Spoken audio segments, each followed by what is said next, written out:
वर्तमान समय में पूरी दुनिया में किसी भी बड़े अपराध में अपराधियों को पीड़ित करने के लिए मौत की सजा अंतिम सजा है। लेकिन अगर प्राचीन काल की बात करें तो इतिहास में अपराध को लेकर कई ऐसी क्रूर सजाएं हैं जिनको जानकर आपकी रूह कांप उठेगी। इस वीडियो में ऐसी ही 10 क्रूर सजाओं के बारे में जानेंगे। Number 1, the rake.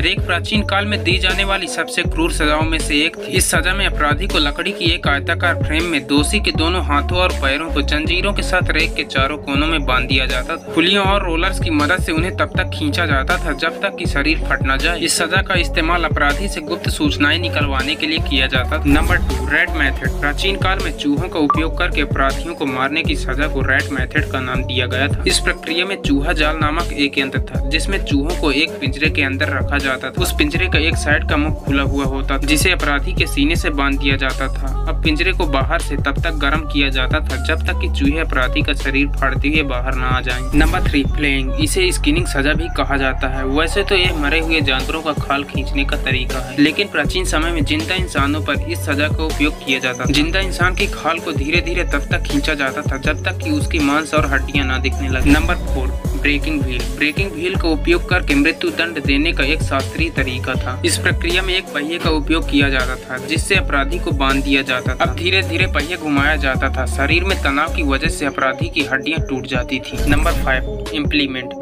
नुकीले लोहे के सरिये, पोल, भाला, हुक या किसी भी हथियार से दी जाने वाली यह बहुत ही दर्दनाक सजा थी। इस प्रक्रिया में अपराधी के शरीर के जननांग छेदों में से नुकीले उपकरण धीरे धीरे तब तक चुभाए जाते थे जब तक कि वह शरीर के दूसरे हिस्से से बाहर न निकल जाए। इस सजा में अपराधी की जान निकलने में लगभग 6 से 7 घंटे लगते थे। एक लंबे दर्द के बाद आखिरकार उसकी मौत हो जाती थी। नंबर 6, खौलते हुए तेल में डालना। इस सजा में अपराधी को खौलते हुए तेल में या तो फिर पानी में तब तक उबाला जाता था जब तक कि उसकी मृत्यु न हो जाए। यह सजा अधिकतर यूरोप और एशिया में चोरी के अपराधियों को दंडित करने के लिए दी जाती थी। Number 7, the brazen bull. प्राचीन ग्रीकों द्वारा डिजाइन की गई इस विधि को द ब्रेजन बुल कहा जाता है क्योंकि इसका आविष्कार सिसिली में हुआ था। इसमें पीतल से बने एक पुतले का उपयोग किया जाता था जो बैल की डिजाइन में बनाया जाता था। अपराधी को इसके अंदर बंद कर दिया जाता था और बैल के नीचे आग लगा दी जाती थी। पीतल को तब तक गर्म किया जाता था जब तक कि अंदर का व्यक्ति भुना हुआ न हो जाए। इस उपकरण में ऐसी प्रणालियां भी थी जो इंसान की चीख को संगीत में बदल देती थी और बाहर बैठे लोग संगीत का आनंद लेते थे। नंबर 8, हाथी से कुचल देना। अपराधी के सिर को हाथी के नीचे कुचलने की सजा प्राचीन भारत और दक्षिण पूर्व एशिया के अन्य हिस्सों में भी एक बहुत ही लोकप्रिय तरीका। इसमें हाथियों से अपराधी के ऊपर पैर रखवाया जाता था और जब तक अपराधी की जान नहीं निकल जाती थी तब तक हाथी पैर नहीं हटाता था। नंबर 9, इसे सौ टार्चर यानी कि आरी से किया गया अत्याचार कहते थे। इसमें दोषी के हाथ पैर बांधकर उल्टा लटका दिया जाता था। उल्टा इसलिए ताकि खून सिर की तरफ भागे और वो ज्यादा समय तक अत्याचार सह पाए। इसके बाद उनके शरीर को आरी से आधा आधा काट दिया जाता था। कुछ को सिर से पेट तक काट दिया जाता था ताकि उन्हें लंबे वक्त तक दर्द सहना पड़े। नंबर 10, इसे हेरेटिक फॉर्क कहते हैं। अत्याचार करने के लिए इस औजार को मेटल से बनाया जाता था जिसमें दोनों तरफ कांटे लगे होते थे और बीच में एक बेल्ट। इसे दोषी के ठूठी और गले के बीच में इस तरह लगाया जाता था कि गलती से भी आदमी का सिर लटके और ये कांटे गले के आर पार हो जाए। तो दोस्तों यह थे इतिहास के 10 क्रूर सजाएं। दोस्तों आपको इन सजाओं में से सबसे ज्यादा खतरनाक सजा कौन सी लगी कमेंट करके जरूर बताइएगा और हाँ, चैनल को सब्सक्राइब करके जरूर रखना क्योंकि इस वीडियो का नेक्स्ट पार्ट भी आने वाला है।